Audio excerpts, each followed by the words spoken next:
Grimix хэрхэн амжилтанд хүрсэн бэ? Бид бүхэн бүгдээрээ Grimix-ийг мэдэх байх. Угаасаа Монголд YouTube гэдэг зүйлийг амжилттайгаар хийж хөгжүүлж, өсөж өнөөдрийн түвшинд хүрэхэд хамгийн том хувь нэмэр оруулсан нэгэн. За тэгвэл Grimix яг яаж амжилтанд хүрсэн юм бол? Өнөөдрийн бичлэгээрээ хэдүүлээ Grimix-ийг хэрхэн амжилтанд хүрсэн талаар судалцгаах болно. Лайк болон subscribe дараад тухлаа үзээрэй.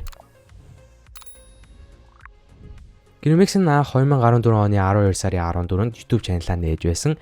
YouTube чаналаа нээснийхаа маргааш нь анхны бичлэгээ шууд апплод буюу олон нийтэд нийтэлж байжээ. Анх бол Grimix Dota 2 дээр тулгуурлан контент хийж бүтээж байсан бөгөөд Монголд Dota тоглогчид сонирхогч нэлээдгүй байдаг ч иймэрхүү төрлийн бичлэг нь тэр баргийн их үзэлт болон амжилтыг олдоггүй.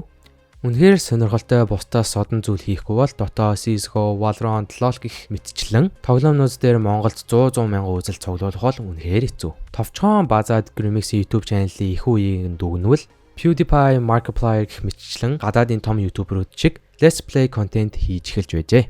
Тухайн үед буюу 2014 онд Let's Play буюу ямар нэгэн тодорхой тоглоом дээр voice over, facecam мэтчлэн зүйлсийг хослуулан видео тоглоом тоглох контент алдартай байсан ба Grimix-ийн замнал бас Let's Play контентээр эхэлж байжээ.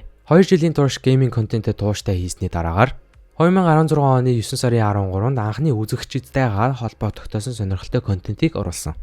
Grimix-ийн өсөлт хөгжилд бас нэг шөнө дотор өмнөх дурдсан зүйлсүүдээс бий болоогүй бид 2016 оны 10 сарын 4-нд оруулсан 2000 subscriber special бичлэгээс харж олно. Миний subscribers яг одоо харагдаж эхэлсэн байгаа.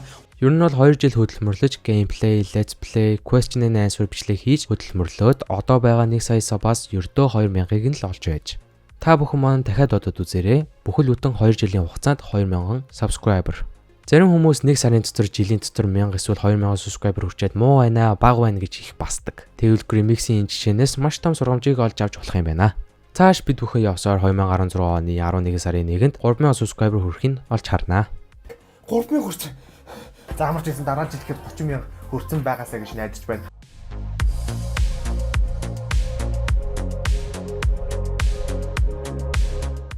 Play button.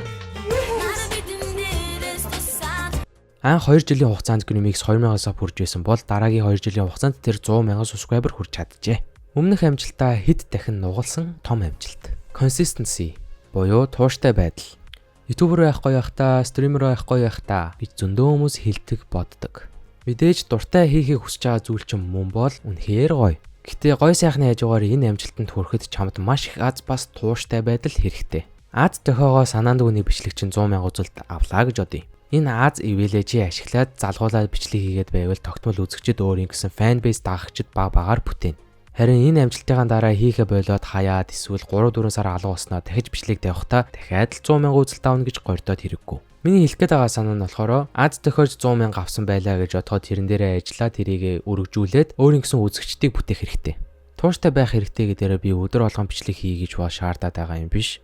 Ядаж 7 хоногт 1 бичлэг оруулах эсвэл 2 бичлэг оруулах гэсэн зорилт тавиад түүндээ тууштай байж үнэхээр хичээж чадвал явц дундаач их юм сурна, амжилтыг ч олох бүрэн боломжтой. Зөндөө хүмүүс ихний бичлэгээ тавиад л амжилтанд хүрнэ гэж боддог. Гэхдээ үнэн учиртай хизээч тийм байдаггүй.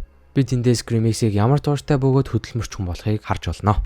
Тэг сүүлд нь дүгнэлтээр базаад хэлэхэд Grimix зүгээр байж агаад л одоолоогүй. Маш их бичлэг хөдөлмөр, нус шүлс цус, нулимсийн ард тууштайгаар гарч ирэн энэхүү амжилтыг олсон юм аа. Алгад шийдүүлээ. Энэ үртэл бичлэгийг маань үзсэн бол заавал лайк болон subscribe дараарай. Илүү сонирхолтой бичлэгүүд оруулна гэдгийг амлаж байна. Хамтран ажиллах байгууллагад дэвэл ийшээ холбогдоорой. Дараагийн шинэ сонирхолтой бичлэгээр уулзтлаа. Түр баяртай. Жэй.